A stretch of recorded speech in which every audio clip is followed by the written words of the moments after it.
Mungu umetufungulia siku ya leo mlango wa uzima wa milele kwa njia ya mwanao pekee aliyeshinda mauti. Tunakuomba utujalie sisi tunaoadhimisha sherehe ya ufufuko wa Bwana tupate kufufuka kwenye mwanga wa uzima kwa njia ya kufanywa wapya na Roho wako, kwa njia ya Bwana wetu Yesu Kristo mwanao anayeishi na kutawala nawe katika umoja wa Roho Mtakatifu Mungu daima na milele. Amina. Mama, tuketi kwa masomo.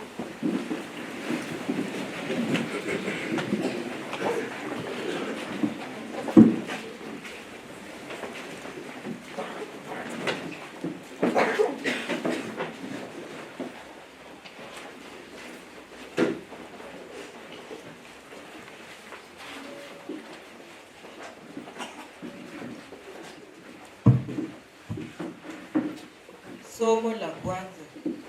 Somo katika kitabu cha Matendo ya Mitume. Siku zile Petro alifumbua kinywa akasema, mmejua yaliyotukia katika Uyahudi wote kuanzia Galilaya baada ya ubatizo aliohubiri Yohana, jinsi Mungu alivyompaka mafuta Yesu wa Nazareti kwa Roho Mtakatifu na nguvu, na jinsi alivyozunguka katika nchi yote akitenda mema na kuwaponya wote walioonewa na Shetani, kwa maana Mungu alikuwa pamoja naye. Nasi ni mashahidi wa yote aliyoyafanya katika nchi ya Wayahudi na katika Yerusalemu. Naye alimtundika mtini na kumuua. Mungu lakini alimfufua siku ya tatu na kumjalia aonekane, si kwa watu wote, ila kwa mashahidi waliokuwa wamechaguliwa na Mungu, ndio sisi tuliokula na kunywa pamoja naye baada ya kufufuka kwake katika wafu. Ndio sisi aliotuagiza tuwahubirie na kuwashuhudia watu kwamba huyu ndiye aliyewekwa na Mungu kuwahukumu wazima na wafu. Huyu manabii wote wameshuhudia kwamba kila anayemsadiki anaondolewa dhambi kwa jina lake. Neno la Bwana. Tumshukuru Mungu.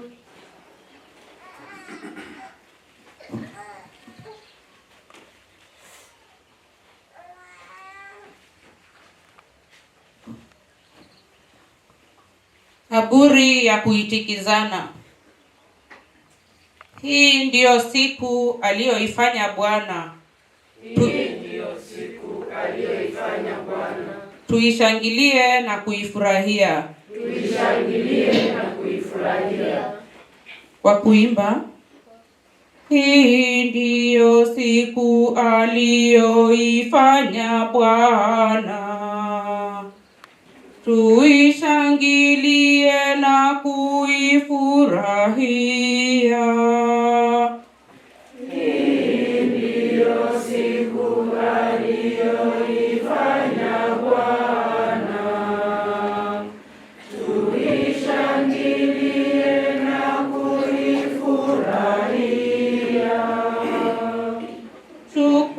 Mshukuruni Bwana kwa kuwa ni mwema, kwa maana wema wake ni wa milele.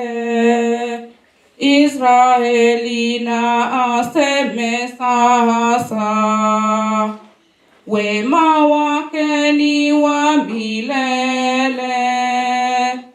Hii ndiyo siku aliyoifanya Bwana. Tuishangilie na kui kuifurahia. Mkono wa kuume wa Bwana umetukuzwa. Mkono wa kuume wa Bwana umetenda makuu. Sitakufa bali nitaishi, nami nitayasimulia matendo ya Bwana. Hii ndiyo siku aliyoifanya Bwana, tuishangilie na kuifurahia. Jiwe walilowakata hawashi limekuwa jiwe kuu la pembeni. Jambo hili alilifanya Bwana, nalo ni ajabu machoni petu. Hii ndiyo siku aliyoifanya Bwana, tuishangilie na kuifurahia.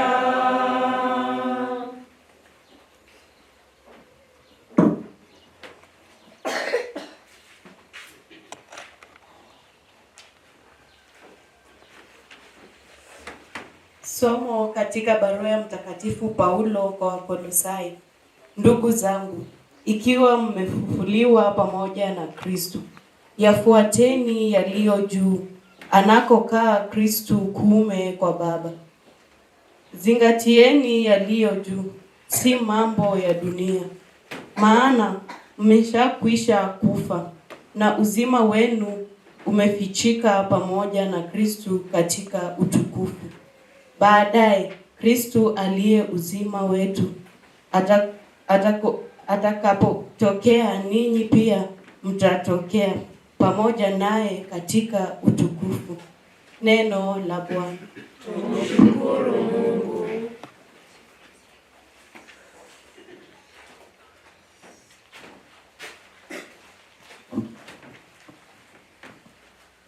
Kristu Pasaka yetu amechinjwa sadaka. Kristo Pasaka yetu amechinjwa sadaka. Tuile karamuye na tuimbe haleluya. Tuile karamuye na tuimbe haleluya. Kristu Pasaka yetu amechinjwa sadaka. Tuile karamuye na tuimbe haleluya. Kristo Pasaka yetu amechinjwa sadaka. Tuile karamuye na tuimbe haleluya.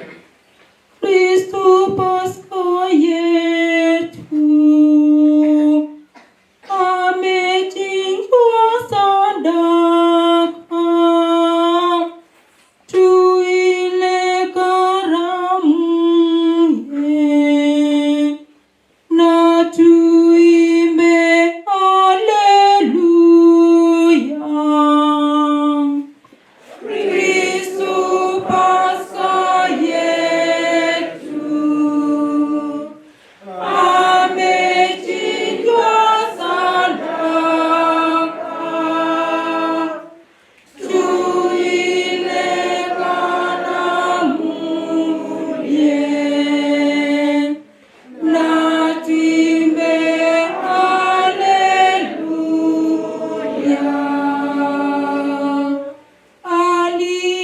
Aliyejitoa sadaka ya Pasaka, kwa Kristo wamtole sadaka asafi. Aliyejitoa sadaka ya Pasaka, kwa Kristo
utukufu wa mwenye aliyekufa. Kristu Pasaka yetu amechinjwa sadaka, tuile karamu ye na tuimbe haleluya.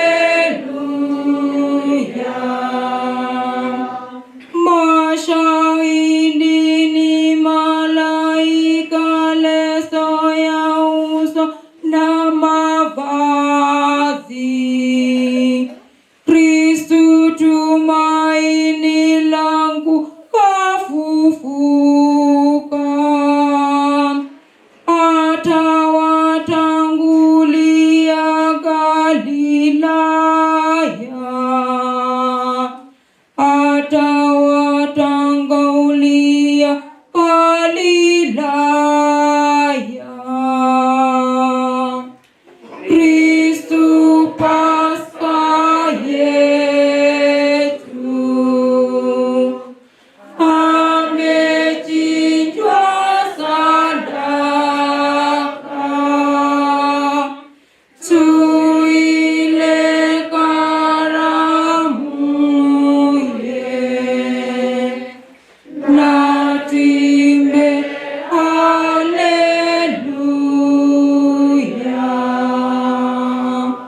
Twajua Kristu amefufuka kweli katika wafu. Ewe mfalme mshindaji,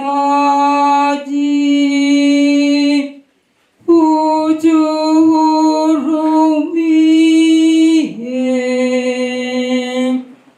Amina, haleluya.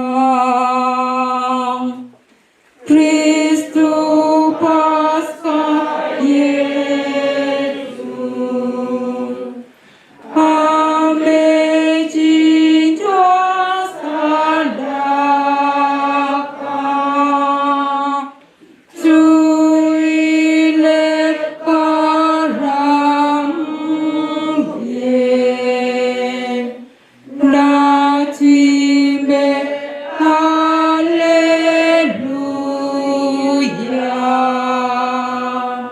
Shangilio.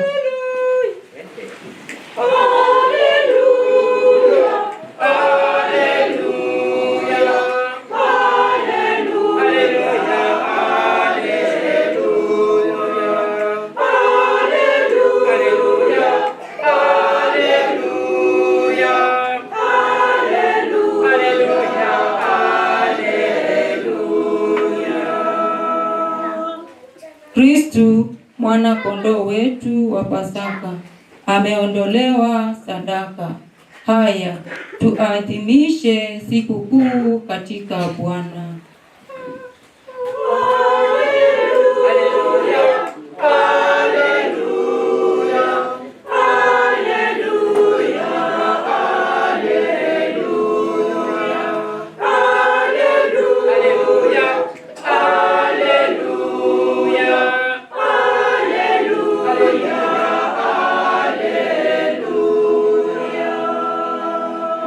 Bwana awe nanyi.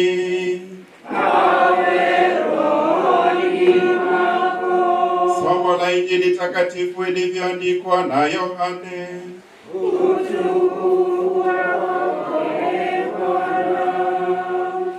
Siku ya kwanza ya juma, Maria Magdalena alifika kwenye kaburi asubuhi sana, kungali bado giza, na akaliona jiwe limeondolewa kaburini. Basi akapiga mbio akafika kwa Simoni Petro na yule mfuasi mwingine ambaye Yesu alimpenda, akawaambia, wamemuondoa Bwana kaburini na sisi hatujui walikomweka. Petro akatoka pamoja na yule mfuasi mwingine kwenda kaburini. Wote wawili walipiga mbio lakini yule mfuasi mwingine alitangulia, maana alikimbia mbio kuliko Petro. Akafika kwanza kwenye kaburi, akainama na kuchungulia, akaviona vitambaa vya sanda vimelala humo, lakini hakuingia. Simoni Petro akaja nyuma yake, akaingia kaburini, akaviona vitambaa vimelala humo, na kadhalika leso ya kufunikia kichwa chake, hiyo imekunjwa, haikulala pamoja na vitambaa vingine, bali peke yake mahali pake. Hapo yule mfuasi mwingine aliyefika kwanza kaburini akaingia pia, akaona, akasadiki. Kwa maana mpaka hapa walikuwa hawajafahamu bado maandiko ya kwamba imempasa kufufuka katika wafu. Injili ya Bwana. Sifa kwako Kristo.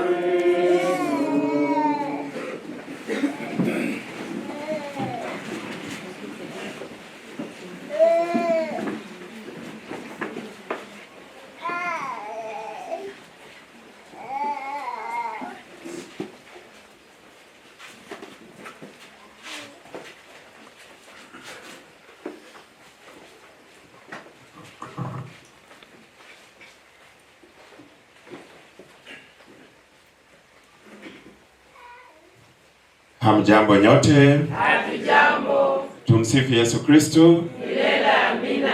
Happy Easter. Happy Easter.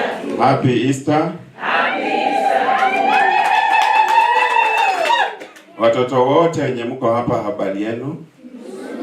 Mko wazima? Leo ni siku gani? Leo ni siku gani? Jumapili. Ninazungumza na watoto, sawa? Tusikilize watu wazima. Leo ni siku gani? Leo tunasherehekea nini? Tunasherehekea nini watoto? Leo ni sherehe gani? Watoto wetu hapa, habari yenu? Leo tunasherehekea nini? Mtoto mgani anaweza akaniambia kidogo? Leo ni siku Yesu alifanya nini? Yesu alifufuka. Very good. Yesu alifanya nini? Alifufuka. Jumapili ya Pasaka. Wale watoto ambao wako nyuma, habari zenu? Mko wazima? Ambia mwenzako Yesu amefufuka. Yesu amefufuka. Hata watoto wenye tuko hapa mbele, ambia mwenzako Yesu amefufuka. Yesu amefufuka. Sisi sote tuelezane, Yesu amefufuka. Yesu amefufuka. Kwa kweli Yesu amefufuka. Tuimbe haleluya, haleluya. Yeye ni hai, yeye ni mzima. Sherehe ya leo ya kwamba Yesu amefufuka ni sherehe ambayo tunaposoma maandiko matakatifu, Biblia, tunaona ya kwamba unaposoma kitabu cha Mwanzo, dhambi iliingia ulimwenguni kwa sababu ya mtu mmoja, baba wetu wa kwanza Adamu na Hawa. Kwa hivyo dhambi ile ikaleta kifo, ikaleta mauti, na wazazi wetu wa kwanza walichagua kutenda dhambi, na wakati walitenda dhambi, kifo kikaingia katika ulimwengu, shida zikaingia katika ulimwengu.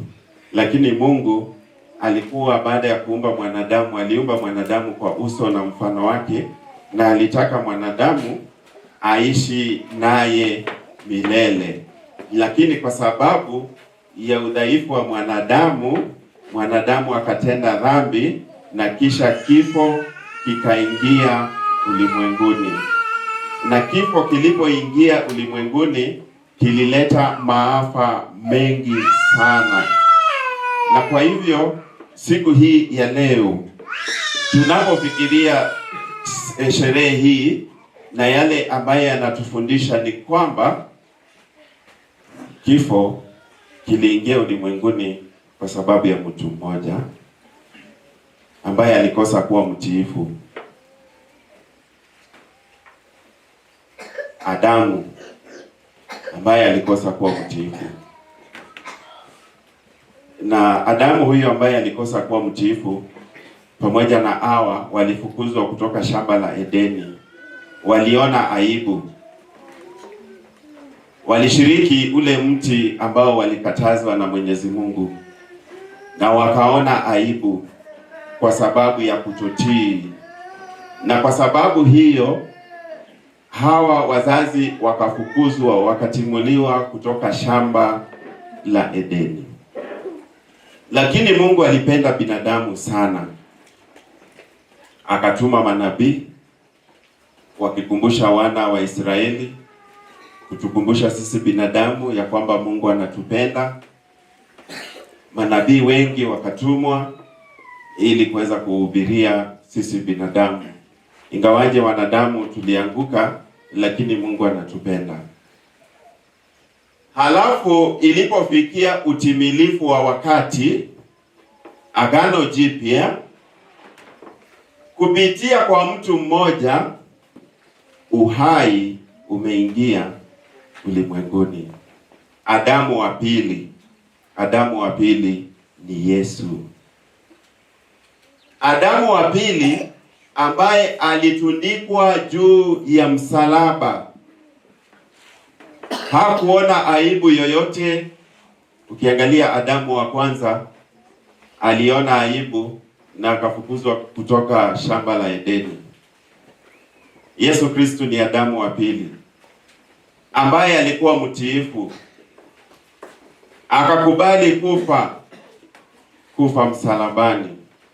Hakuona aibu kama wazazi wetu wa kwanza, bali alitoa maisha yake kwa ajili ya wokovu wa wote.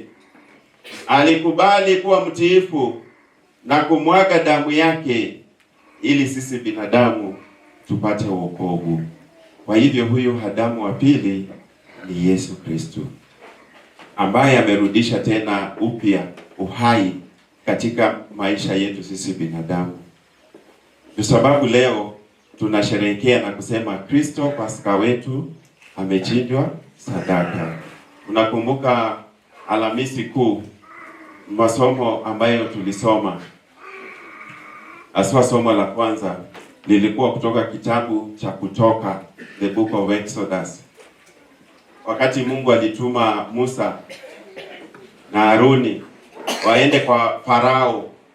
Farao alikuwa anatesa sana wana wa Israeli. Na Mungu akamtuma Musa aende kumwambia, tafadhali toa watoto wangu kutoka huko Misri. Na wahitaji. Moyo wa Farao ukawa mgumu. Kisha Mungu akatuma yale mapigo 10, the 10 plagues. Na ya mwisho, pigo la mwisho lilishtua Farao. Na Farao akaachilia wana wa Israeli. Pigo hilo la 10 lilikuwa hivi ya kwamba Mungu alisema ya kwamba sasa nitaleta kilio katika taifa la Misri. Na kilio hicho kisiingie katika taifa la wana wa Israeli. Wana wa Israeli kila mtu atafute mwana kondoo ama mwana mbuzi na kuchinja. Na baada ya kuchinja wachukue hiyo damu na kupaka kwenye kizingiti mlangoni. Ili Mungu atakapotuma malaika yule wa kifo kuja kuangamiza wazao wa kwanza wa Misri, huyo malaika atakapoona hiyo damu ataruka hiyo nyumba na mtu hata uwawa pale. Na ikawa hivyo. Kwa hivyo tunaona damu ya mwana kondoo, mwana mbuzi iliokoa wana wa Israeli. Wakati malaika huyo wa kifo alipita. na kukawa na kilio kikubwa sana katika taifa la Israeli, taifa la Misri, na wana wa Israeli wakaokoka, wakafaulu, na Farao akawaachilia ili waende mahali ambapo Mungu alikuwa anataka. Sasa Yesu Kristo, yeye ndiyo Pasaka wetu. Sasa sio kondoo na mbuzi ambayo zinachinjwa, bali yeye ni Pasaka yetu. Amechinjwa sadaka, ametoa maisha yake, amemwaga damu yake. Sio damu ya mwana kondoo mnyama, bali ni Yesu mwenyewe amemwaga damu yake ili sisi tuweze kupokea wokovu kupitia kwake. Ndio sababu sequencia ilisema vizuri, Kristo Pasaka wetu amechinjwa sadaka. Yesu amejitolea, amechinjwa sadaka. Hata wakati ambapo tulikuwa katika Ijumaa Kuu, njia ya msalaba, tuliona yale ambayo Yesu alipitia, machungu, kubeba msalaba, kupigwa mijeledi. Haikuwa rahisi. Anatoa maisha yake sadaka, maisha yake kwa ajili ya wokovu wa sisi binadamu. Ni kwa sababu anatupenda, ni kwa sababu anatujali. Yeye ni sadaka safi. Na siku hii ya leo tunaposherehekea Kristo, ni Pasaka yetu. Wokovu wetu uko kwake, kwa sababu damu yake takatifu inatukinga na maovu yote. Yeye ni hai, yeye ni mzima. Na kwa hivyo swali ambalo tunauliza, je, unaamini Yesu Kristo ni hai na yeye ni mzima? Unajua, tunapoangalia maisha yetu sisi binadamu, tunajiuliza maswali. Kwa nini tulizaliwa, tuko hapa duniani? Kwa nini tuko hai? Na tunafanya nini hapa duniani? Na baada ya maisha yetu hapa tunaenda wapi?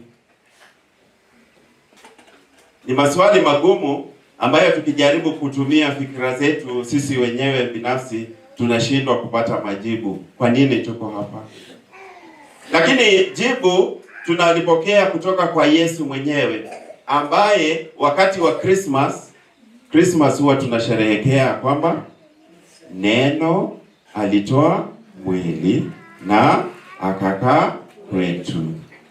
Neno alitoa mwili, na ya kwamba Mungu amechukua ubinadamu wetu.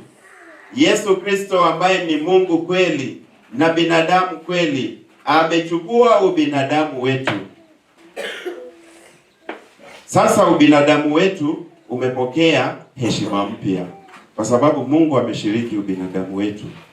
Yesu Kristo ni Mungu kweli na yeye ni binadamu kweli, na aliishi kama wewe na mimi, isipokuwa hakutenda dhambi.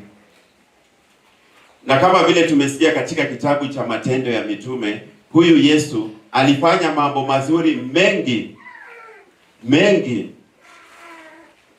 Alilisha wanaume 5,000 bila kuhesabu kina mama na watoto. Wale ambao walikuwa wagonjwa aliwaponya. Wale ambao walikuwa na mapepo yalifukuzwa. Wale ambao walikuwa watenda dhambi aliwasamehe. Yesu alifanya mambo mema mengi. Lakini wakati ambapo ilifika Ijumaa Kuu, watu wote walifanya nini? Walimkataa. Na wakasema nini? Muondoshe, msulubishe. Huyu ambaye ni Mungu kweli na binadamu kweli. Kila mtu, hata Petro, wote walitoroka, na Yesu akabaki peke yake. Akatundikwa juu ya msalaba, akalia sana juu msalabani, Eloi, Eloi, lama sabachthani, Mungu wangu, mbona umeniacha? Na akakata roho. Baada ya kusema na mapenzi ya Mungu yatimizwe, akakata roho, akazikwa. Na huyu Kristo ambaye ni Mungu kweli na mtu kweli, baada ya yeye kuaga, alizikwa haraka sana, alizikwa mbio mbio, kwa sababu hiyo Ijumaa kufika kama saa 9 saa 10, Ijumaa kwa Wayahudi ikifika saa 9 hapo saa 10, Sabato inaanza. Na wakati wa Sabato ilikuwa mtu haruhusiwi kuzika mtu, kwa sababu Yesu baada ya kufa alizikwa haraka mbio kabisa kwa kaburi ya kuomba. Nyakati hizo mtu alikuwa kabla ya kufa anatayarisha kaburi lake, na huyu mtu ambaye alitoa kaburi lake alikuwa anaitwa Yusufu wa Arimathea. Yeye pia alikuwa anamwamini Kristo na alikuwa anajiweza kidogo, akatoa kaburi lake, na Yesu akazikwa humo haraka ili Sabato isiwapate, na kila mtu akarudi makwao. Halafu asubuhi yake, asubuhi kabisa, asubuhi na mapema, kama vile tumesikia katika Injili, asubuhi sasa ni siku ya kwanza baada ya Sabato, siku ya kwanza baada ya Sabato, ambayo ndio Jumapili, the first day of the week, the 8th day. Maria Magdalene akaenda kaburini. Huyu mama ni wa ajabu. Mitume wengine wote sijui walikuwa wapi, lakini yeye aliguzwa sana na kifo chake Yesu Kristo, na alimpenda sana Yesu. Akaenda kaburini asubuhi na mapema, na kuenda kufika akapata jiwe ambalo lilikuwa limewekwa mlangoni limetolewa. Sasa yeye akafikiria labda Yesu mtu alikuja akamtoa pale akaiba mwili wake, na akakimbia mbio akaenda kuambia wanafunzi wengine, na akapata yule mwanafunzi ambaye Yesu alimpenda, yani Yohane pamoja na Petro. Petro aliposikia na Yohane, wakaanza mbio, wakaacha shughuli zao, wakakimbia mbio kwenda kutazama kwa kaburi jinsi lilivyokuwa. Na kwa sababu Petro alikuwa mzee, hakukuwa na mbio sana. Huyu mfuasi mwingine ambaye Yesu alimpenda, ambaye ni Yohane, alikuwa mdogo kwa wote. Yeye akakimbia mbio zaidi kushinda Petro, na akafika kaburini, lakini akaogopa kuingia, akasimama nje. Petro akakuja baada yeye kufika, akapita mbio mpaka ndani ya kaburi, na akaenda kuangalia mahali Yesu alikuwa amezikwa, mahali alikuwa amewekwa, na akaona nguo iko pale, na akakumbuka kumbe huyu jinsi alivyosema, yeye ni amefufuka, yeye ni hai, yeye ni mzima. Jumapili ya leo inatusaidia kutambua ya kwamba sisi kama binadamu tumeshirikishwa umungu na Yesu Kristo kwa heshima, kwa sababu yeye ni binadamu kweli na yeye ni Mungu kweli. Na baada ya ufufuko wake, yeye ambaye ni Mungu kweli na binadamu kweli ni hai, ya kwamba pia ubinadamu wetu umepewa nguvu mpya kwa maisha ya Yesu Kristo, mateso ya Kristo na ufufuko wake. Tumepewa heshima mpya ya kwamba miili yetu haikuumbwa kuharibika, bali kuishi milele na milele naye Mwenyezi Mungu. Swali ni je, swali lingine, unaamini katika ufufuko wa wafu? Tumsifu Yesu Kristo. Amina. Je, unaamini kuna ufufuko wa wafu? Unajua Yesu alizaliwa kama wewe na mimi, akaishi kama wewe na mimi, lakini hakutenda dhambi.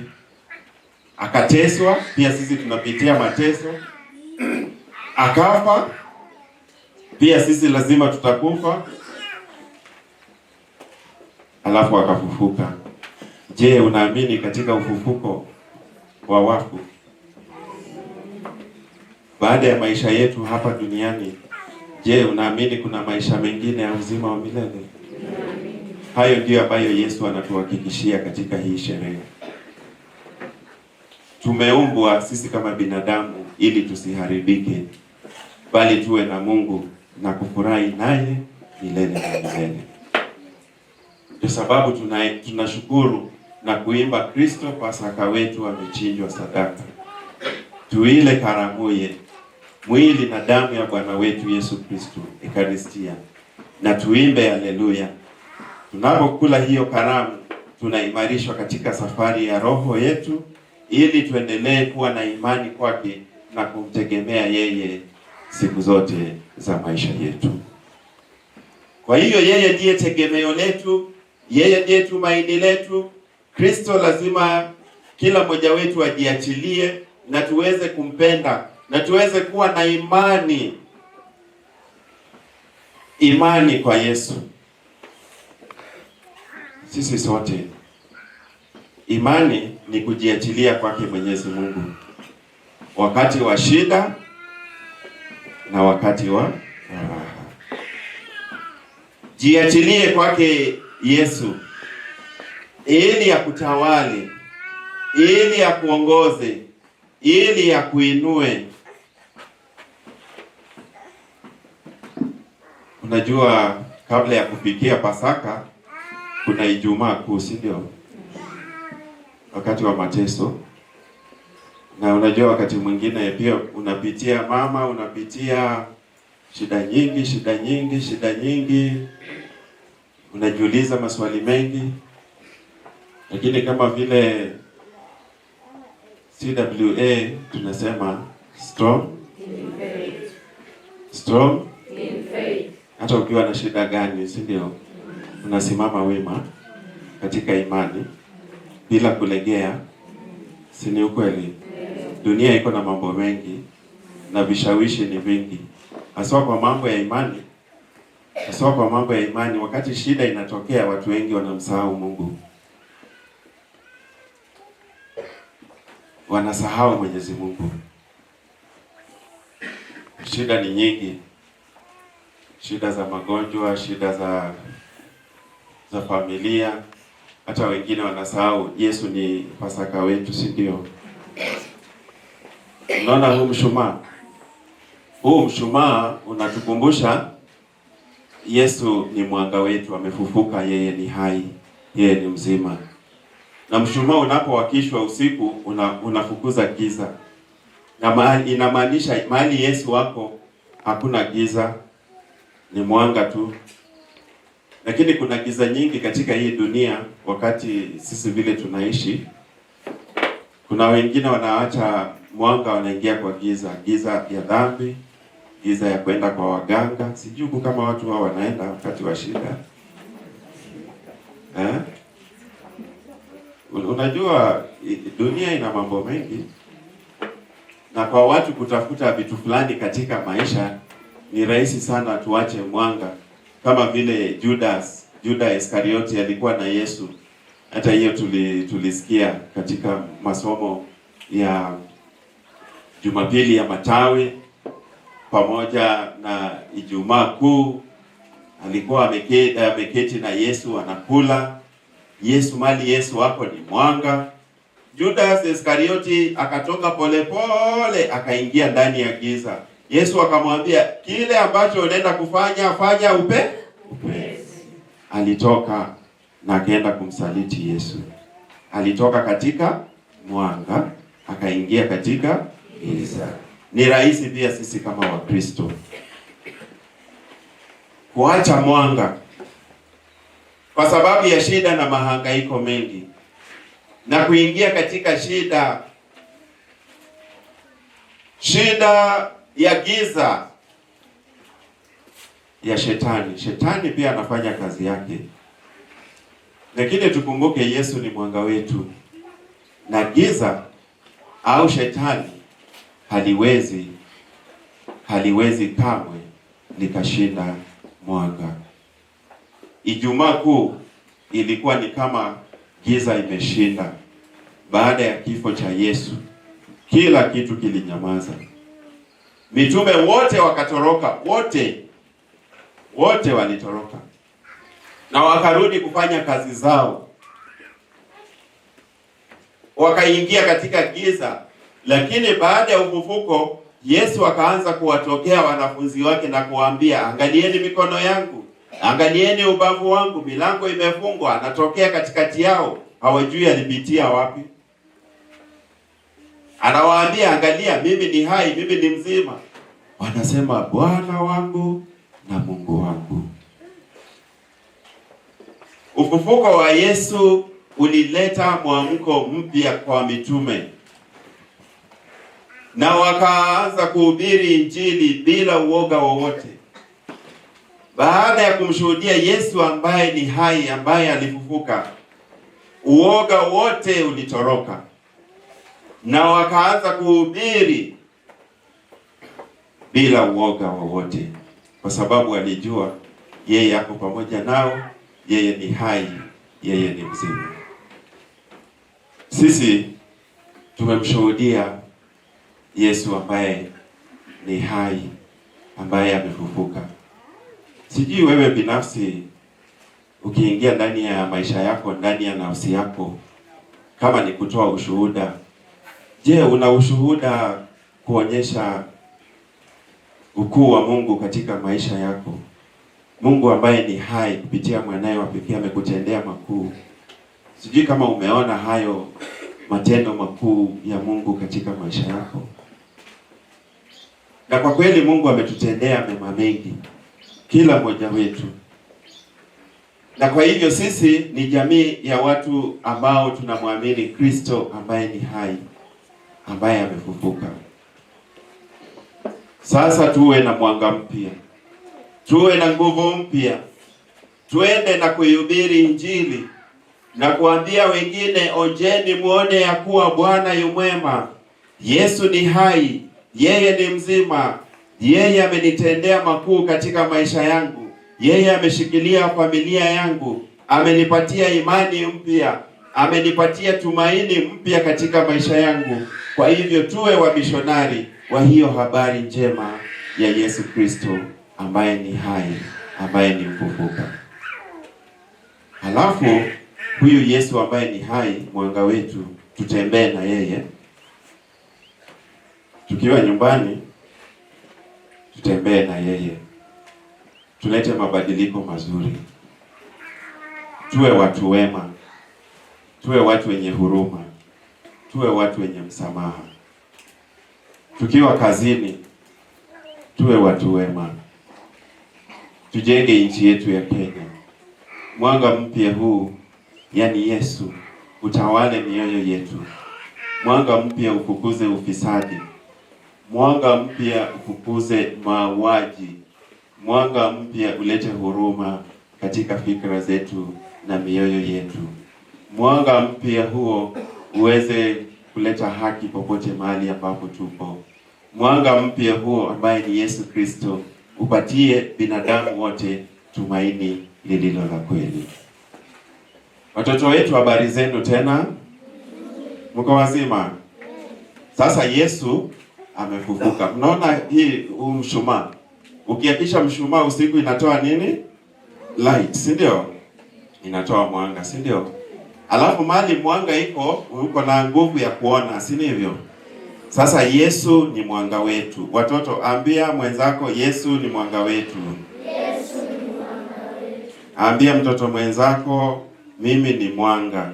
Mimi ni mwanga. Haya, waambie mimi ni mtoto mzuri. Nyinyi ni watoto wazuri? Watoto wazuri wanaishi namna gani? Watoto wazuri wakiwa shuleni wanafanyaje? Wanasoma, wanapenda walimu, si ndio? Alafu wakiwa na watoto wengine wanafanya nini? Wanaheshimu watoto wengine. Alafu watoto wazuri kama wako wanacheza wanafanya nini? Na wengine wanachokoza wengine? Hapana, naona wanafurahi. Alafu ukiwa nyumbani, mtoto mzuri anakaa namna gani? Kwa wazazi, watoto unaheshimu wazazi, si ndio? Unaheshimu baba, na mama, si ndio? Lakini iko wengine ni wajanja, si ndio? Sasa Yesu ni mwanga wenu. Anataka mkwe watoto wazuri. Mpende wazazi wenu. Mpende Mungu katika maisha yenu. Yesu anawapenda sana. Ambia mtoto mwenzako Yesu anakupenda. Yesu anakupenda. Na anataka ukuwe mtoto mzuri. Unajua hata yeye alikuwa mtoto kama nyinyi. Yesu.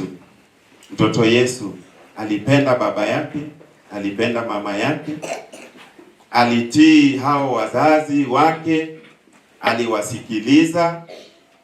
Na nyinyi wazazi wenu wanawapenda, ninyi mpende wazazi wenu, muwasikilize na kila siku muwaombee. Kila siku asubuhi mtoto unaamuka, unaomba mama saidia baba, bariki mama, bariki watoto wengine wote, nisaidie nikuwe mtoto mzuri, nitembee vizuri, nikuwe na heshima kwa walimu, nisome kwa bidii, nisikuwe mtoto mchokozi, nikuwe mtoto ambaye anapenda Yesu kila wakati. Kwa hivyo ndio huu mshumaa unaonyesha ya kwamba Yesu ni mwanga wetu, na sisi pia tumeitwa kuwa mwanga kwa wengine, kuonyesha mfano bora kwa wengine na kumpenda Yesu, kwa sababu katika yeye kuna maisha ya uzima wa milele. Amina. Basi tutatulia kidogo na kutafakari neno la Mungu ambalo tumelisikia, na kuomba Mwenyezi Mungu atuimarishe katika safari ya imani. Tumpende Yesu. Safari ya imani ni safari ya msalaba. Wakati mwingine misalaba inakuwa mizito, tunakata tamaa. Tufuate Yesu Kristo. Hakukata tamaa, alipitia mateso, kifo na akafufuka. Anatuhakikishia pia sisi ako pamoja nasi, akitushikilia mkono kila wakati.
Basi tafadhali tusimame tuweze kukiri imani yetu.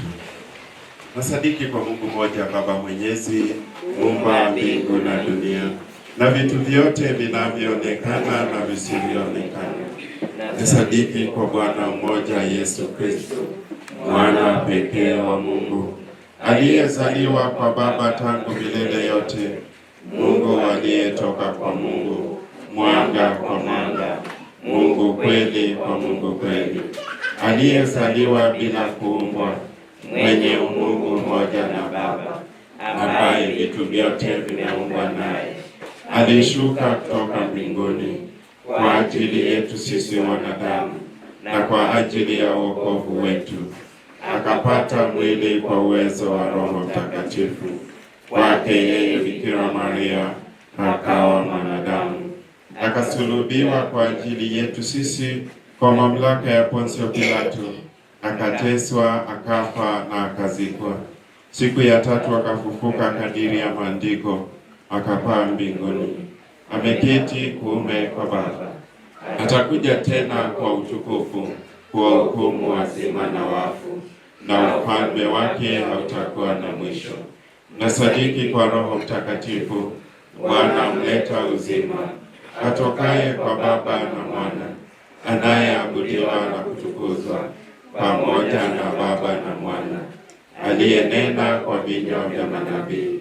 Nasadiki kwa kanisa moja takatifu Katoliki la mitume, naungama ubatizo mmoja kwa maondoleo ya dhambi, na ngojea na ufufuko wa wafu na uzima wa milele ijayo. Amen. Tuombe Mungu Baba Mwenyezi asikilize kwa wema sala zetu kwa ujumbe wa Yesu Kristo Bwana wetu. Amen.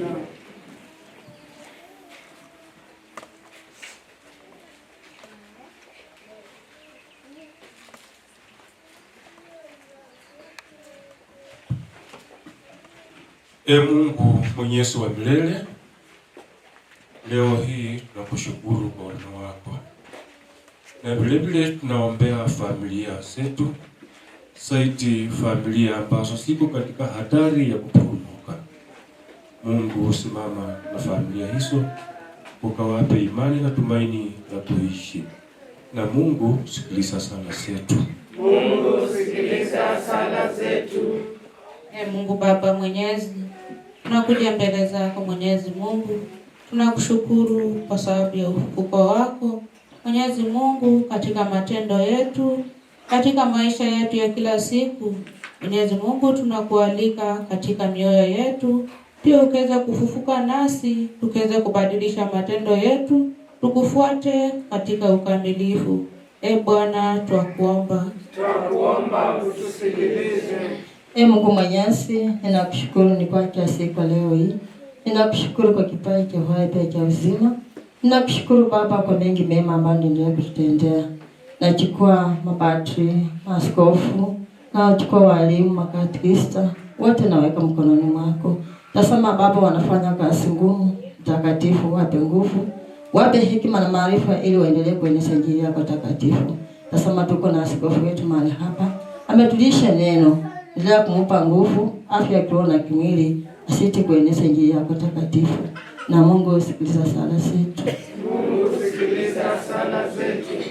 Baba Mungu Mwenyezi, Muumba wetu, mbele yako tunakuja kama watoto wako wa kanisa la Mtakatifu Henry. Baba Mungu, tunakushukuru kwa sababu ya siku hii ya leo, yale ambaye ulitupangia katika station yetu. Baba, tunakuomba ya kwamba sio sisi peke yetu ndio tunakuhitaji. Ile ulitufikiria kutufanyia sisi siku hii ya leo, uweze kutufanyia wengine pahali pengine popote.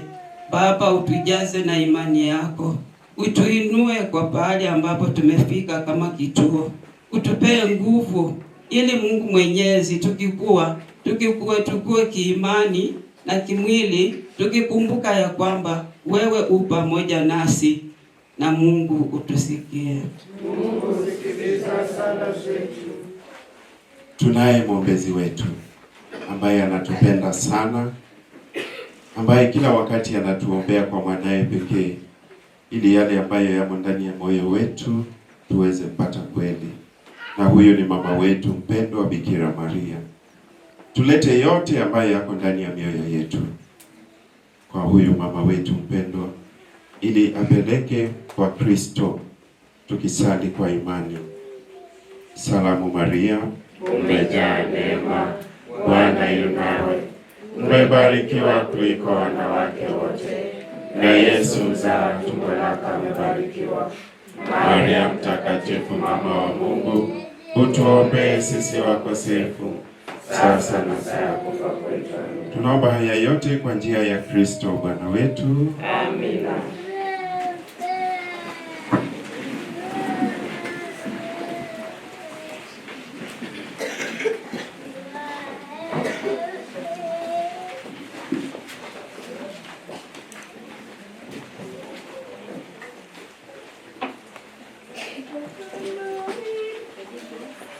Nitakwenda mimi mwenyewe nikatoa sadaka kwa Bwana aliye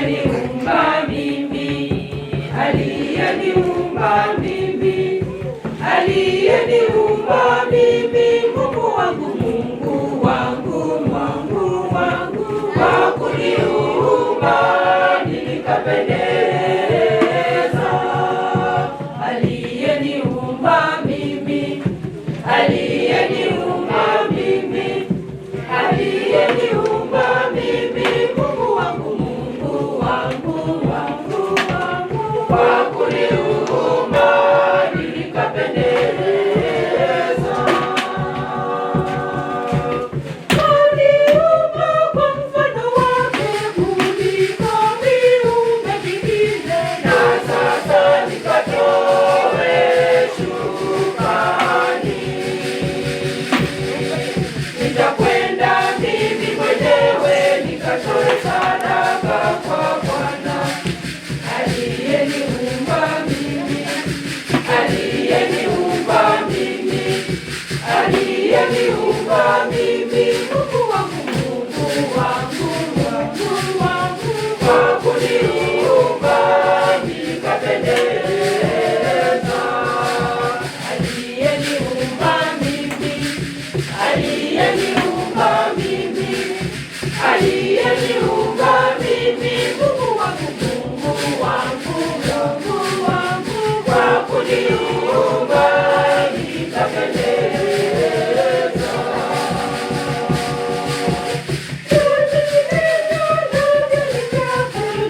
Nikurudishie kwa matendo, na sasa nikatoe shukrani.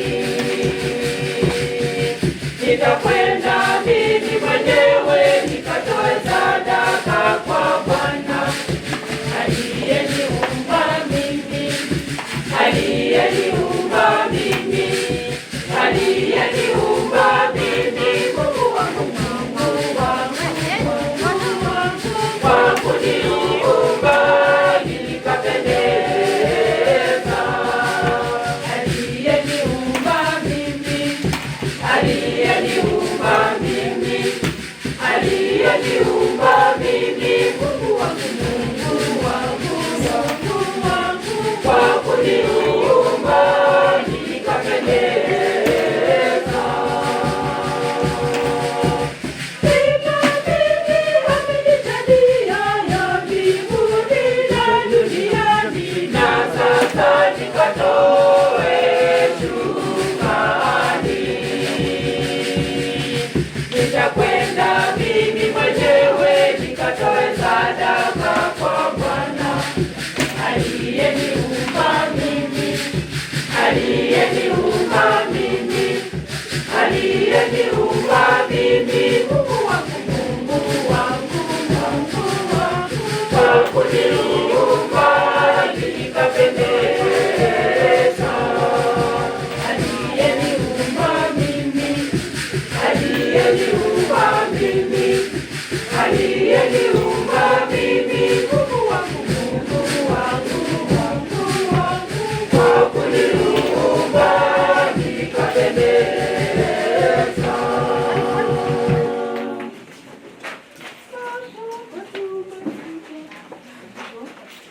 Sasa wakati umefika wa kushika nilicho nacho, kwa wema niende kwa Mungu nitoe zawadi. Sasa wakati umefika kwenda mbele ya Mungu wangu, aone nilivyo na zawadi ya leo. Nitamwambia Bwana, pokea kidogo nilicho nacho, kwani Mungu wewe wanijua, siwezi hata kueleza, na kusihi sana Baba unipokee, nikawie na baraka niwe salama. Nitamwambia Bwana, pokea hiki kidogo nilicho nacho, kwani Mungu wewe wanijua, mimi siwezi hata kueleza, na kusihi sana Baba unipokee, nikawie na baraka niwe salama. Simame kwa matoleo.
Salini ndugu na dada, ili sadaka yangu na yenu ikubalike kwa Mungu Baba Mwenyezi. Bwana apokea sadaka mikononi mwako kwa sifa na utukufu wa jina lake, na pia kwa mafaa yetu sisi na mafaa ya kanisa lake lote takatifu. Bwana, tunakutolea sadaka hii tukishangilia kwa furaha sikukuu ya Pasaka.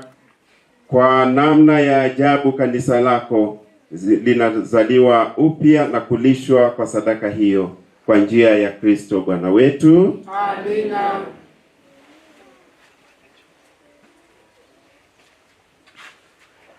Bwana awe nanyi. Na awe rohoni mwako. Inueni mioyo. Tumeinua kwa Bwana. Tumshukuru Bwana Mungu wetu. Ni vema na haki. Kweli ni vema na haki, tendo la kufana la kuleta wokovu, kukutukuza kila wakati Bwana, lakini hasa siku hii kutangaza utukufu wako, kwa kuwa Kristo Pasaka wetu ametolewa sadaka.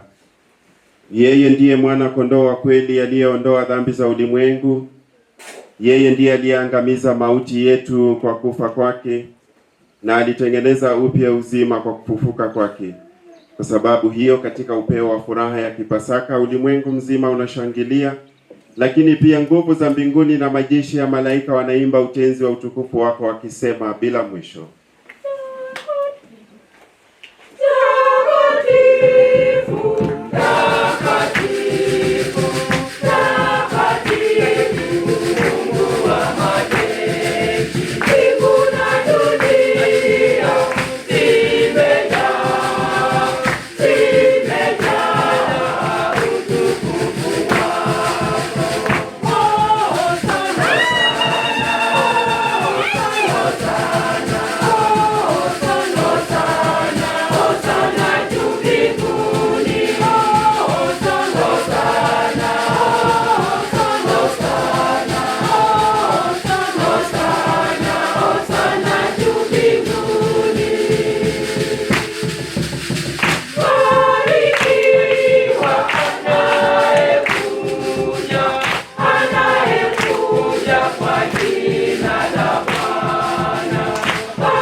Bwana kweli mtakatifu, na kila kiumbe kilichoumbwa nawe kinakusifu kwa haki. Maana kwa njia ya mwanao Bwana wetu Yesu Kristo, na kwa uwezo tendaji wa Roho Mtakatifu, unavitia uzima vitu vyote na kuvitakatifuza, wala huachi kukusanya watu kwako, ili toka mawio ya jua hata machweo yake dhabihu safi itolewe kwa jina lako.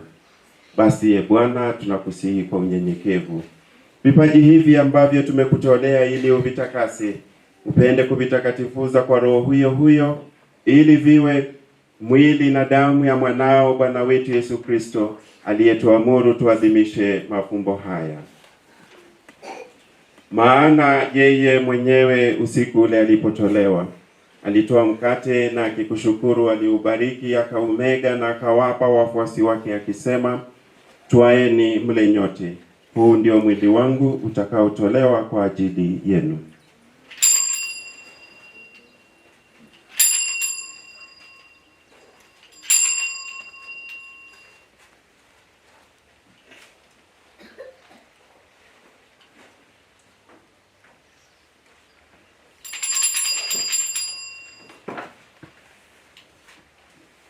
Vivyo hivyo, baada ya kula, akitoa kikombe na kukushukuru, alikibariki na akawapa wafuasi wake akisema, twaeni mnywe nyote, hiki ndicho kikombe cha damu yangu, damu ya agano jipya na la milele, itakayomwagika kwa ajili yenu na kwa ajili ya wengi kwa maondoleo ya dhambi. Fanyeni hivi kwa ukumbusho wangu.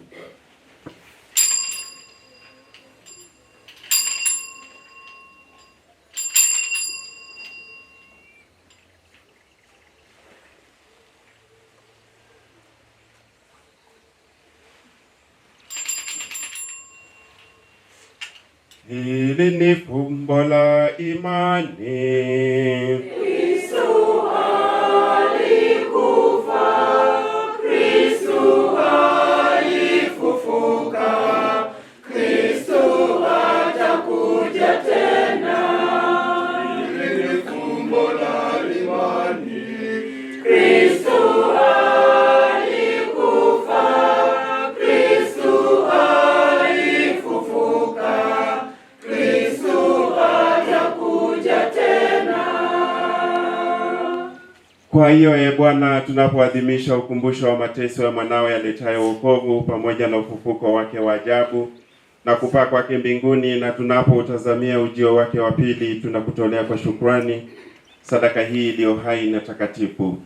Tunakuomba uyaangalie matoleo ya kanisa lako, na kwa kumtambua yeye aliye kafara ambaye ulitaka kutulizwa kwa sadaka ya kifo chake, utujalie sisi tunaotiwa nguvu kwa mwili na damu ya mwanao na kujazwa Roho wake Mtakatifu, tupate kuwa mwili mmoja na roho moja katika Kristo. Yeye atufanye sisi tuwe kwako sadaka timilifu ya milele, ili tuweze kupata urithi pamoja na wateule wako, kwanza kabisa pamoja na Bikira Maria mwenye heri, mama wa Mungu, na Mtakatifu Yosefu mume wake huyo bikira, na mitume wenye heri na watakatifu wote watukufu, pamoja na Mtakatifu Henry na watakatifu wote ambao tunategemea kupata daima msaada wa maombezi yao mbele zako. Tunakuomba Bwana, huyu aliye kafara na upatanisho wetu, alete amani na uokovu duniani kote. Upende kuliimarisha katika imani na mapendo kanisa lako linalosafiri hapa duniani, pamoja na mtumishi wako Baba Mtakatifu wetu Leo, nami mtumishi wako nisiyestahili, pamoja na maaskofu wote, wa klero wote na watu wote unaowafanya kuwa taifa lako. Usikilize kwa wema sala za jamaa hii ulioiita hapa mbele yako.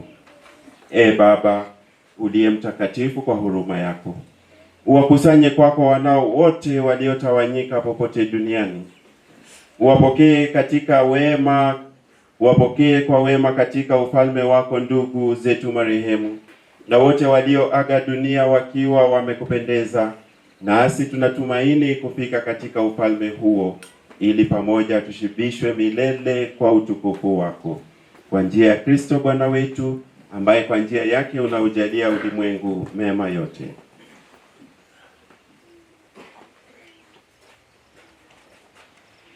Kwa njia yake na pamoja naye na ndani yake, wewe Mungu Baba Mwenyezi, katika umoja wa Roho Mtakatifu, unapata heshima yote na utukufu milele na milele. Amina.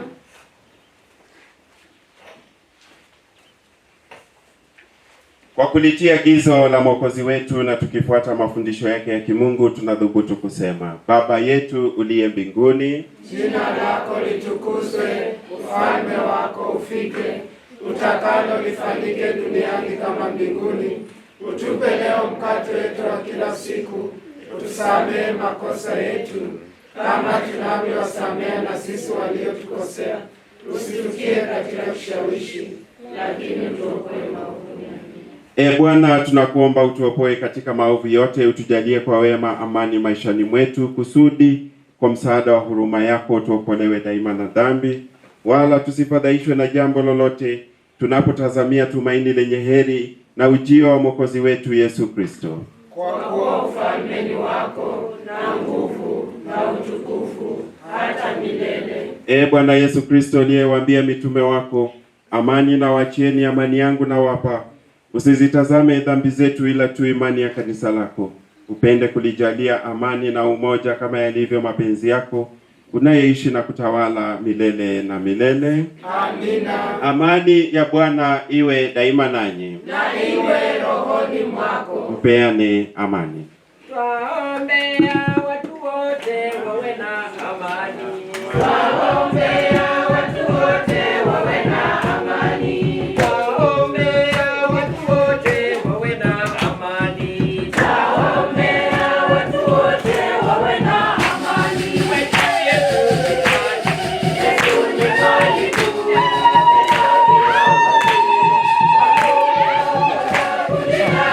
Niwe na amani.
Tazama mwana kondoo wa Mungu, tazama aondoaye dhambi za ulimwengu.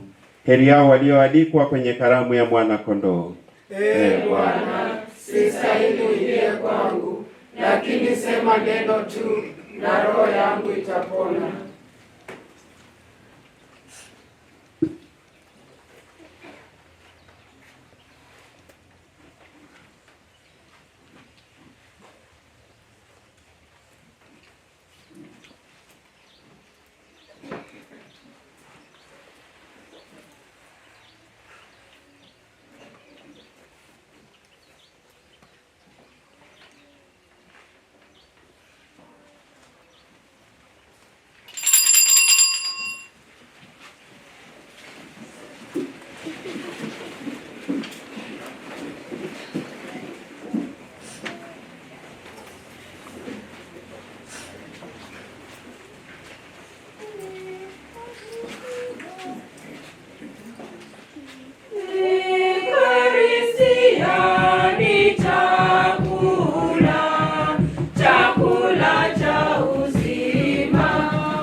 Roho ya Kristu initakaze, mwili wa Kristu uniokoe, damu ya Kristu inichangamshe, maji ya upafu wa Kristu yanioshe, mateso ya Kristu nguvu yanizidishie. Yesu mwema unisikilize, katika madonda yako unifiche, usikubali nitengane nawe, na adui muovu unikinge. Saa ya kufa kwangu uniite, uniamuru kwako nije, na watakatifu wako nikutukuze, milele na milele. Amina. Atukuzwe Mungu Baba na Mwana na Roho Mtakatifu, kama mwanzo na sasa na siku zote na milele. Amina. Atukuzwe Mungu Baba na Mwana na Roho Mtakatifu, kama mwanzo na sasa na siku zote na milele. Amina. Atukuzwe Mungu Baba, Mungu Mwana na Mungu Roho Mtakatifu, kama mwanzo na sasa na siku zote na milele. Amina.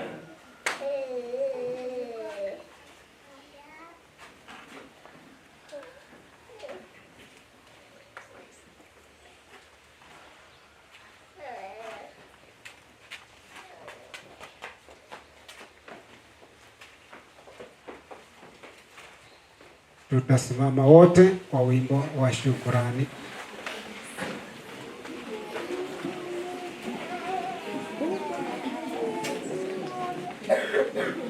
Yesu mwana wa Mungu, Yesu mwana wa Mungu, leo amefufuka. Piga kigelegele, piga kigelegele, leo amefufuka. Yesu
Mungu, ulilinde kanisa lako kwa wema wako wa daima, ili likiisha kufanywa upya kwa mafumbo ya Pasaka lipate kufikia mwangaza wa ufufuko kwa njia ya Kristo Bwana wetu. Amina. Naomba tuketi kwa matangazo.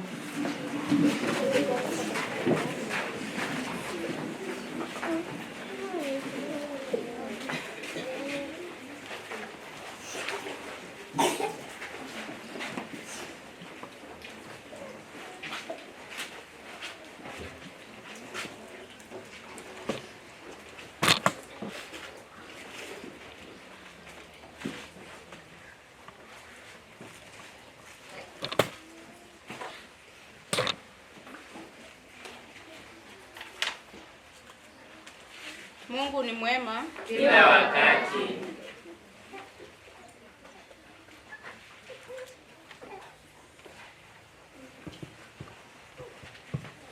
Mungu ni mwema kila wakati. Na kila wakati Mungu ni mwema, na hiyo ndio hali yake.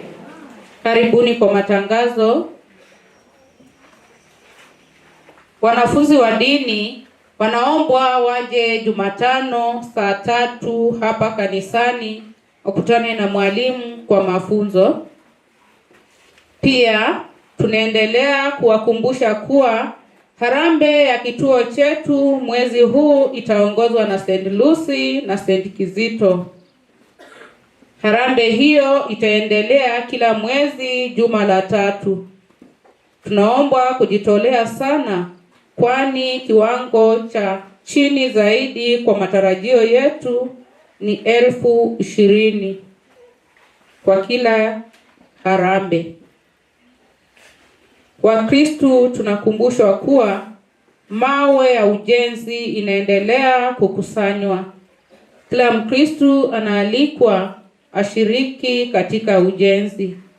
Unapopata jiwe 1, 2 na zaidi, tunakuomba ulete, jina lako linakiliwe. Kila Mkristo anaombwa mawe 50 na zaidi.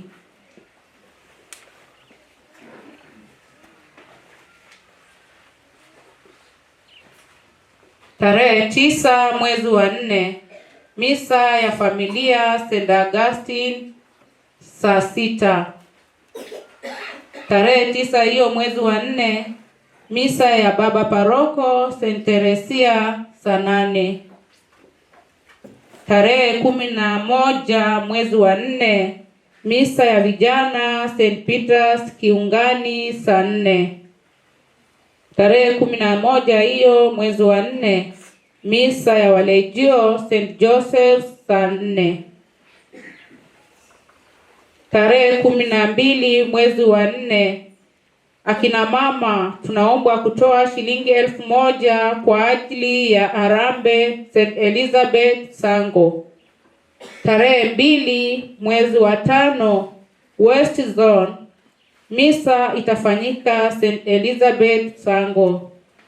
Akina mama tushiriki, na pia tusisahau mahitaji yetu kama kituo. Tarehe 30 mwezi wa 5 mwaka huu, akina mama tutawatembelea watoto wa Special School Birunda. Kila mama anaombwa kutoa mahindi gorogoro 1 na maharagwe gorogoro 10 kwa kila kituo. Walezi wa watoto Admetas wanaalikwa kwa semina kule Sirende. Beba kitabu, kalamu, rosari na Biblia. Kumbuka hakuna registration fee na hakuna day scholars. Mafunzo hayo ni ya kwanza. Kutakuwepo na mafunzo mengine na kisha commissioning itafanyika mwezi wa 10. MYM semina yao Mwezi huu ni tarehe 17 mwezi wa 4 kule Mitume. Kujisajili ni shilingi 50 kwa kila mmoja. Jumapili ijayo tutakuwa na church council. Watakaopika ni St. Philip. Pia hapa kanisani tutaongozwa na St. Kizito. Viongozi wa jumuiya wanaombwa kumuona mweka hazina baada ya misa.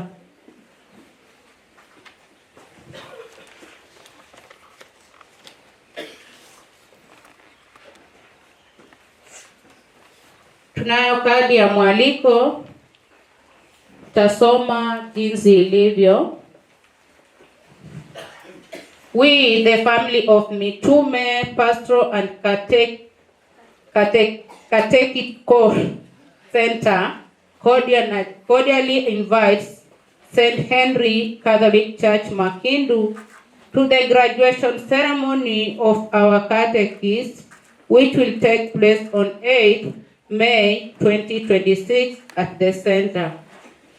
Starting with Mass at 10 a.m., the chief guest will be Right Reverend Bishop Henry Juma Odonya, Bishop of the Catholic Church Diocese of Kitale, from Catechist Terry Juma. Mwisho, namwalika mama moderator aje atoe shukrani.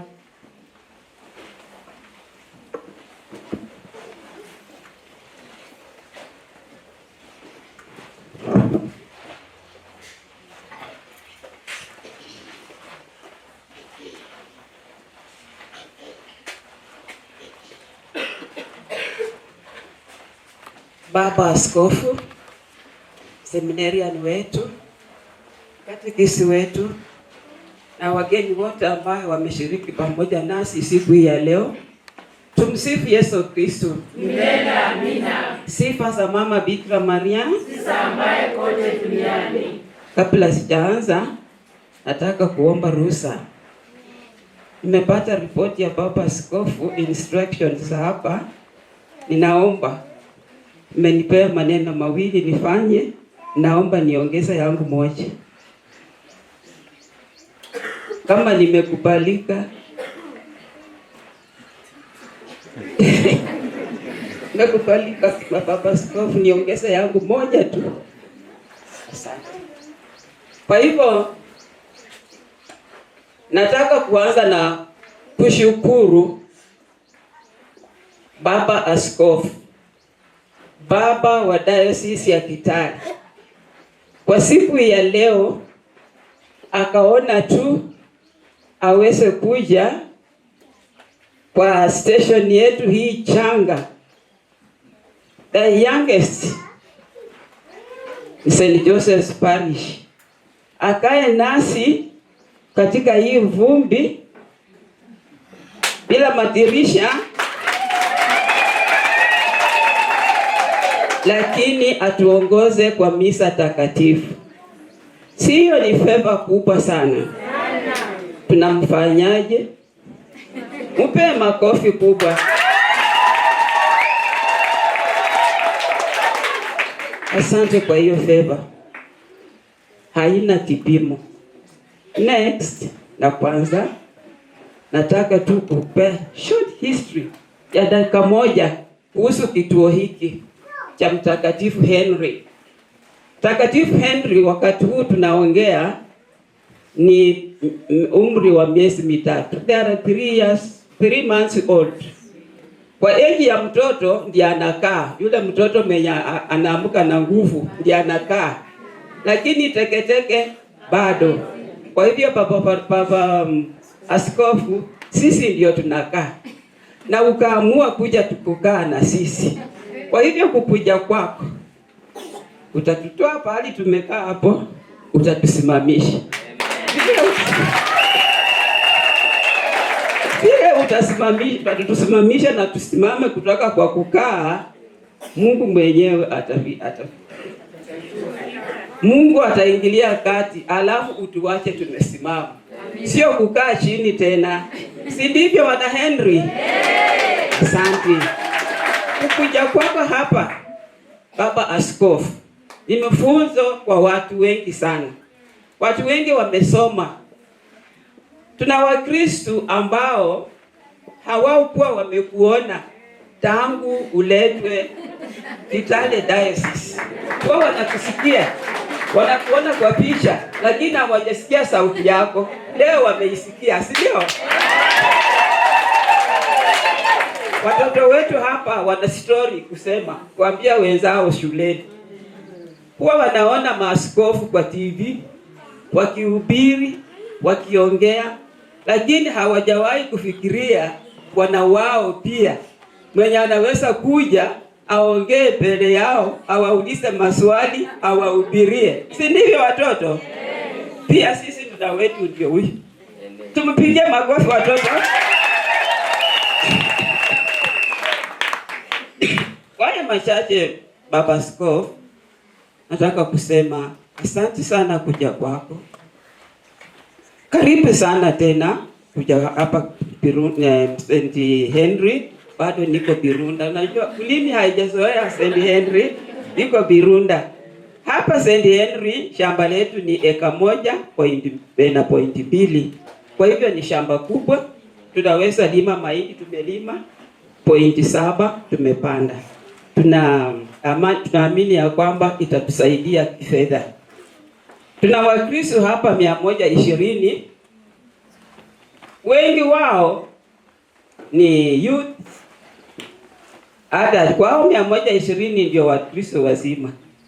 Na kwao wana Wakristo 120 akota ni wa umri yangu 70 and above. Wengine wote vile unawaona ni watu wa kupamba kazi. Kwa hivyo kazi ya mikono tuko na power. Lakini kazi ya mfuko nguvu ni kidogo. Baba Askofu, kama una kazi ya mikono sisi tuko tayari. Tunafanya. Lakini nguvu ya mifuko ndio teke. Na ninaomba hiyo nguvu ya mikono ituwezeshe kusimamisha kituo chetu. Nguvu ya mifuko itapatikana kulingana na uwezo Mwenyezi Mungu. Kwa hivyo tusijidharau. Asante sana.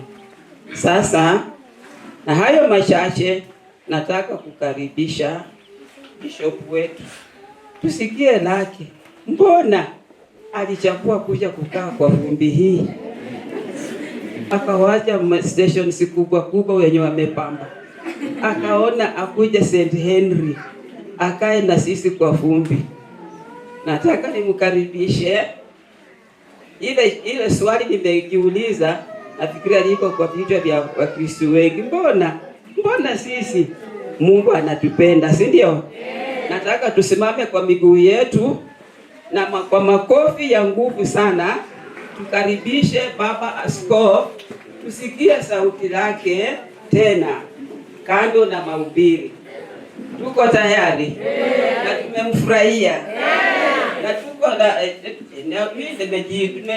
nafikiria niko juu sana. Naona Mungu anatupenda, si ndio? Ni nani wengine kama sisi? Hakuna. Mungu anatupenda. Kwa hivyo tumkaribishe Bishop wetu anene nasi yale ambaye ako nayo kwa mikono na vigelegele. Moja.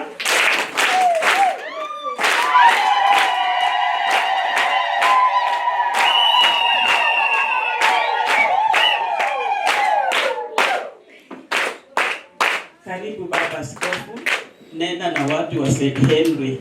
Thank you.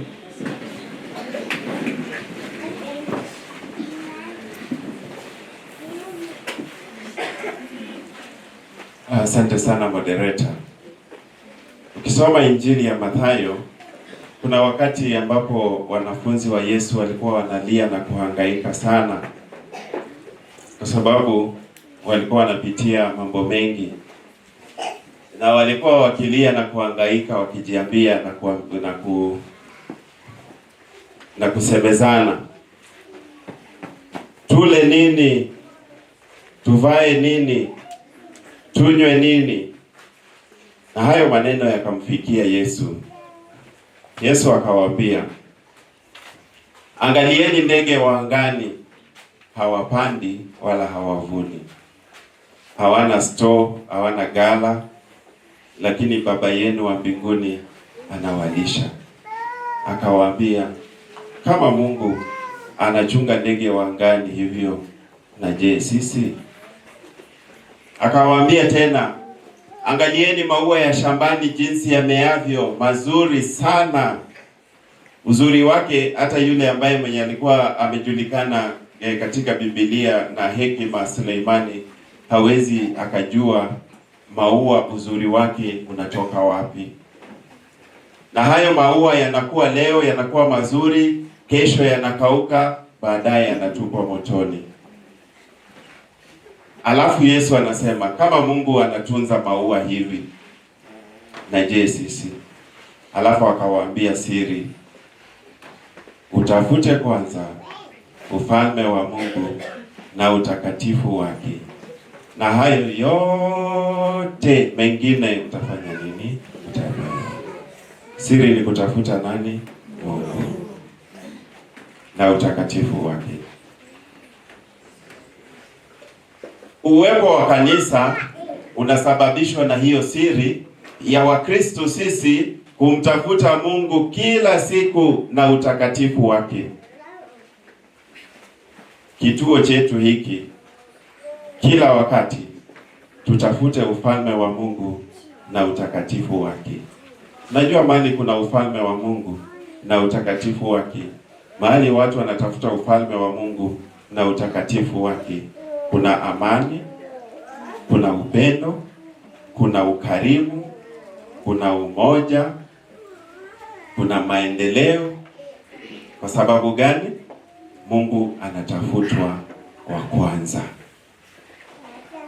Na kwa hivyo katika kituo hiki tuendelee kutafuta ufalme huo wa Mungu na utakatifu wake.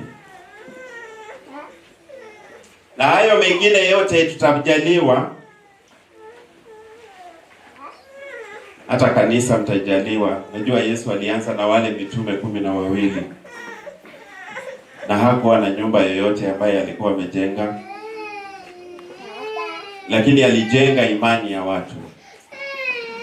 Tujenge imani yetu, tujiachilie imani hiyo itawale maisha yenu.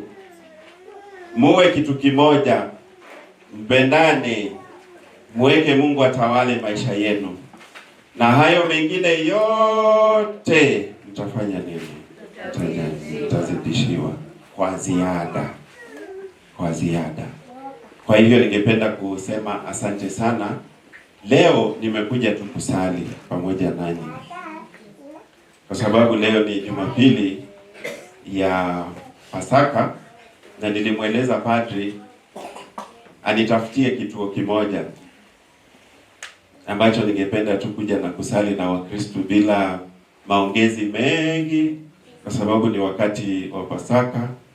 Tuwe pamoja na Wakristo, tusali na Wakristo na kuomba Mungu atubariki sote katika kipindi hiki cha Pasaka ambacho tumeanza. Jimbo letu la Kitale tuko sasa na parokia 40 na tuko na zaidi ya vituo 400 ama 500 hivi. Na ninakumbuka wakati fulani nilipoanza kazi nilienda nikakaa kule West Pokot, ambapo pia hali ni ngumu. Nilikaa kule kwa muda mrefu tukitembea na Wakristo, tukikaa chini ya miti, juu ya mawe, tukizungumza neno la Mungu, tukitafakari neno la Mungu ili Mungu aingie katika maisha ya kila mmoja wetu. Na leo niko hapa. Ninyi hapa mmebarikiwa sana. Ninyi hapa mmebarikiwa. Na ninaomba hiyo imani iendelee kupata mizizi na msingi, na mpendane kama kituo, mshikane mkono. Kituo hiki kitaenda mbali sana, haswa kwanza kwa mambo ya imani. Halafu baada ya imani maendeleo mengine yatakuja, ya kwamba tunatafuta kwanza ufalme wa Mungu na utakatifu, na hayo mengine yote tutafanya nini? Tutazidishiwa. Mungu wa amani awabariki. Mungu wa amani anawapenda. Mubarikiwe nyote, familia zenu wabarikiwe, mtoto wenu, mashamba yenu, mifugo yenu, muendapo kazini, barikiwe kazini, urudipo, baraka hizo zitembee nanyi. Yesu azidi kuwakinga siku zote za maisha yenu. Amina. Na moderator alipokuwa anazungumza alisema kwamba idadi kubwa ya Wakristo hapa ni vijana, si ndio? Na akasema hapa kuna power, si ndio? Na mimi ninasimamia idara ya vijana katika baraza la maaskofu. Sasa ukijua huko chini ya miaka 35, 35 years and 14 years uko katika baraza la maaskofu kitengo cha vijana, youth apostolate. Kama umeolewa ama umeoa ama bado, ama uko na watoto ama bado, uko katika kitengo hicho cha vijana. Tunaombea vijana wote, Mungu awabariki. Tunaombea vijana wote muimarike katika imani, kwa sababu kanisa la leo linawategemea, kanisa la kesho linawategemea. Mweke Mungu mbele na muache Mwenyezi Mungu atawale maisha yenu vijana wetu, kwa sababu jamii inawategemea ninyi, taifa linawategemea ninyi. Muendelee kujitolea katika masuala ya imani, kumpenda Mungu, na pia masuala ya kufanya jamii iwe mahali pazuri. Msikubali kutumika, haswa tunaingia katika kipindi cha mambo ya siasa mingi. Ni rahisi vijana wetu kutumika vibaya kwa sababu ya kuleta vurugu na mambo mengine. Injili ipate mizizi ndani ya maisha yako, na uwe na msimamo, ujue Kristo ni nani katika maisha yako. Usikubali mtu akutumie vibaya, bali utumie haki ambayo umejaliwa wewe kama mwananchi wa Kenya, kutafuta kura, kuchukua kitambulisho na kukata kadi ya kura, na pia kwenda kupiga kura kwa amani. Kwa hivyo tuwe imara katika imani, na pia tuweze kuleta maendeleo popote mahali ambapo tuko. Watoto wetu, habari yenu? Watoto wetu, habari yenu? Mko wazima? Wangapi wamefurahi? Wangapi, how many are happy? If you are happy and you know, clap your hands. If you are happy and you know, clap your hands.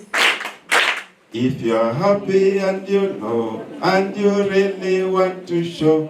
If you are happy and you know, clap your hands. Na mna smile, asante watoto wetu. So tunawatakia kila la heri. Kwa hivyo Mungu wa amani azidi kutubariki sote, na baraka hiyo ya Pasaka iendelee kuwa pamoja nasi. Asanteni sana, tutasimama tupokee baraka ya mwisho.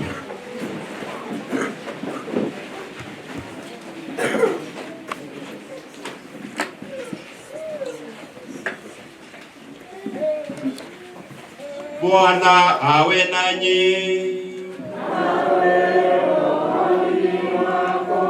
Awabariki Mungu Mwenyezi, Baba na Mwana na Roho Mtakatifu. Amina. Nendeni na amani. Haleluya. Haleluya. Tumshukuru Mungu.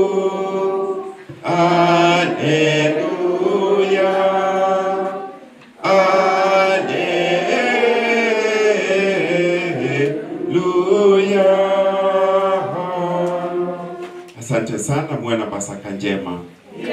Katekista wetu John Mugo, tunashukuru sana, na mseminari wetu, asanteni sana.